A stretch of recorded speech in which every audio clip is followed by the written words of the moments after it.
লন্ডনে আবারও প্রকাশ্যে দুঃসাহসিক চুরির ঘটনা। পূর্ব লন্ডনের একটি আইসল্যান্ড সুপার শপে সিসিটিভি ক্যামেরার সামনে দাঁড়িয়েই অভিনব কৌশলে বিপুল পরিমাণ খাদ্য সামগ্রী চুরি করে নিয়ে যায় একটি নারী চক্র। ভিডিওতে দেখা যায় তিনজন নারী একটি বেবি প্রাম নিয়ে দোকানে প্রবেশ করে এবং ঢিলেঢালা পোশাকের নিচে বড় ব্যাগ লুকিয়ে রাখে।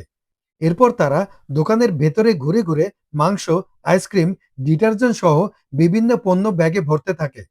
এক পর্যায়ে নিরাপত্তা কর্মীরা তাদের থামানোর চেষ্টা করলে তারা পোশাকের ভেতর থেকে একে একে চুরি করা পণ্য বের করে, যা উপস্থিত ক্রেতাদের মাঝেও চাঞ্চল্যের সৃষ্টি করে।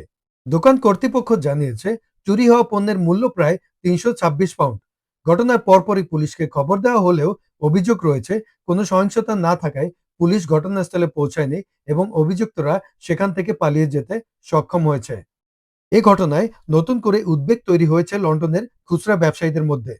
সর্বশেষ তথ্য বলছে গত ৫ বছরে শহরটিতে দোকান চুরির ঘটনা প্রায় দ্বিগুণ বেড়েছে, যা এখন বড় ধরনের সামাজিক ও আইন শৃঙ্খলার চ্যালেঞ্জ হিসেবে দেখা হচ্ছে। রাজনৈতিক অঙ্গনেও বিষয়টি নিয়ে তীব্র প্রতিক্রিয়া দেখা গেছে। সংশ্লিষ্টরা বলছে সংগঠিত চক্রগুলি দিন দিন আরো কৌশলী হয়ে উঠছে এবং আইনের প্রয়োগ শিথিল থাকলে এ ধরনের অপরাধ আরো বাড়তে পারে। বিশেষজ্ঞদের মতে শুধু নিরাপত্তা বাড়ালেই নয়, দ্রুত আইনি ব্যবস্থা নিশ্চিত করাও জরুরি। নইলে এমন প্রকাশ্যে চুরির ঘটনা ভবিষ্যতে আরো বাড়তে পারে। হাসান মাহাদি, ন্যাশন টিভি, লন্ডন।